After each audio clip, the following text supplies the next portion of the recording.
this video is brought to you by Brilliant.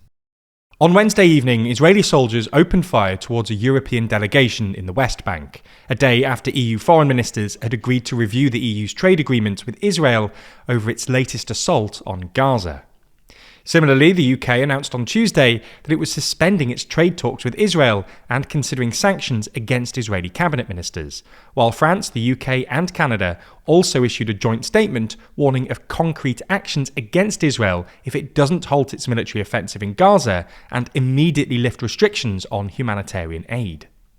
This all came after Israel launched its latest military offensive, Operation Gideon's Chariots, in Gaza at the weekend, killing hundreds of Palestinian civilians, with the aim being, in Netanyahu's words, to take control of all the territory of the Strip. So in this video, we'll explore whether the EU is turning on Israel and what might happen next.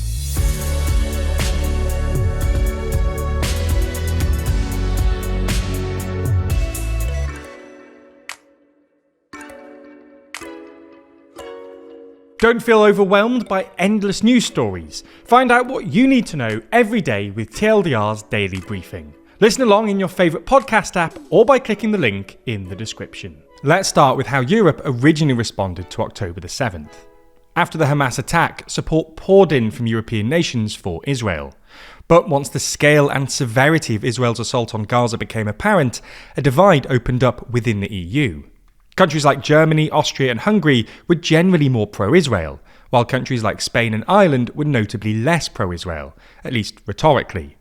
In fact, as early as November 2023, Spanish Prime Minister Pedro Sánchez was saying his government would work to recognise the state of Palestine, which, at the time, appeared vastly out of step with the messaging from his other European counterparts.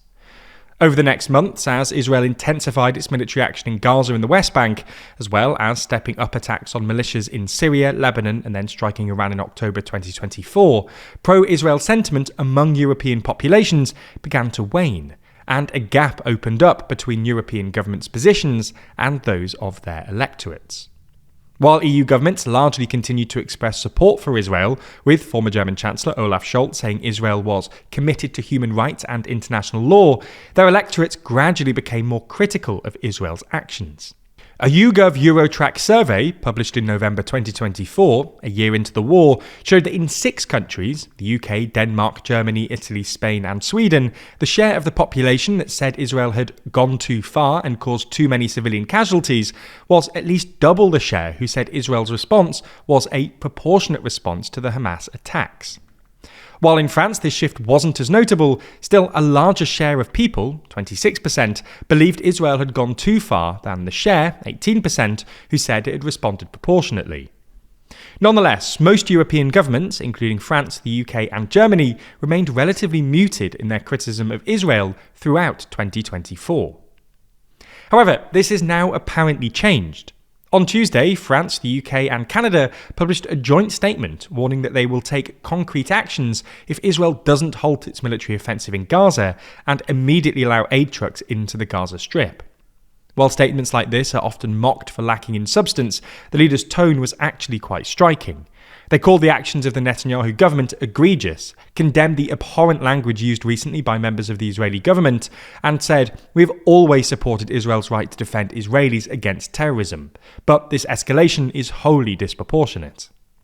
That same day, the EU also announced it was reviewing its trade agreement with Israel over its actions in Gaza, with Chief Diplomat Kaja Kallas saying a strong majority of EU foreign ministers were in favour. Spain's parliament passed a non-binding motion calling on the government to ban exports of any material that could be used to strengthen the Israeli military, and the UK suspended its trade talks with Israel and is also considering sanctions on Israeli cabinet ministers, with UK Foreign Minister David Lammy describing Israeli ministers' plans for Gaza as extremist, repellent and monstrous. Then, to make matters worse, on Wednesday, Israeli soldiers opened fire towards a European diplomatic delegation in the West Bank, prompting Italy and France to summon their Israeli ambassadors, and the EU's top diplomat, Kaja Kallas, calling on Israel for an official investigation. All of this seems to be a reaction to both the collapse of the tentative ceasefire agreed by Hamas and Israel late last year, and Israel's new and expansive military operation, dubbed Operation Gideon's Chariots, which began over the weekend.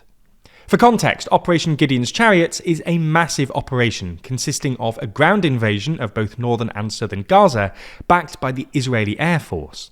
But earlier this month, concerns began to emerge that the operation was aimed at ethnically cleansing Gaza, which could constitute a crime against humanity or genocide under the UN's 1948 Genocide Convention.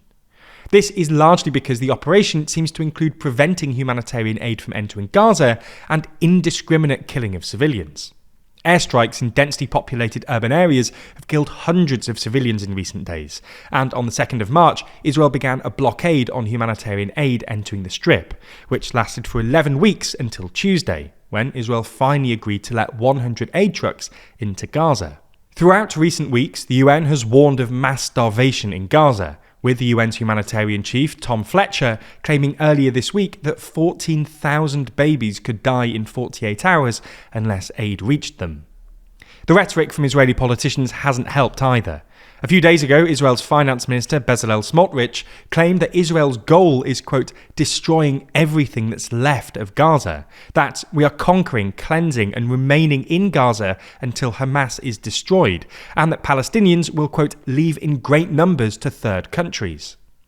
Smotrich's comments were widely condemned by the international community, but Netanyahu doubled down, saying on X that Smotrich was telling the truth. Netanyahu then put out another statement on X, pushing back against the UK, France and Canada's statement, and describing Israel's war in Gaza as a war of civilization over barbarism. So, what happens next? Well, for what it's worth, we imagine that Europe will continue to turn against Israel over the coming weeks. Netanyahu has shown no interest in de-escalating, and his spiky response to that statement from the UK, France and Canada suggests he has no interest in mending ties with Europe. Nonetheless, apart from strongly worded statements, there's not much Europe can actually do to change Israeli policy. Individual European countries could maybe impose targeted sanctions or recognise Palestinian statehood, but the EU is too divided to come up with a unified response, and even if it could, it's not clear what leverage Europe has over Israel that could force a change in policy. Ultimately, as is often the case, a lot here depends on the US, which is probably the only country with sufficient leverage over Israel and Netanyahu. While there are signs that Trump is getting fed up with Netanyahu and his ever-escalating assault on Gaza, there were even reports earlier this week that the White House is considering inviting former Prime Minister and Netanyahu rival Naftali Bennett to Washington, so far the US hasn't exerted any real pressure on Israel, and who knows whose side Trump will be on in a week's time. If you're engaged with complex topics like these, it's probably fair to say that you're at least somewhat interested in improving yourself through interesting, engaging online learning. If so, you'll be interested in this week's sponsor, Brilliant.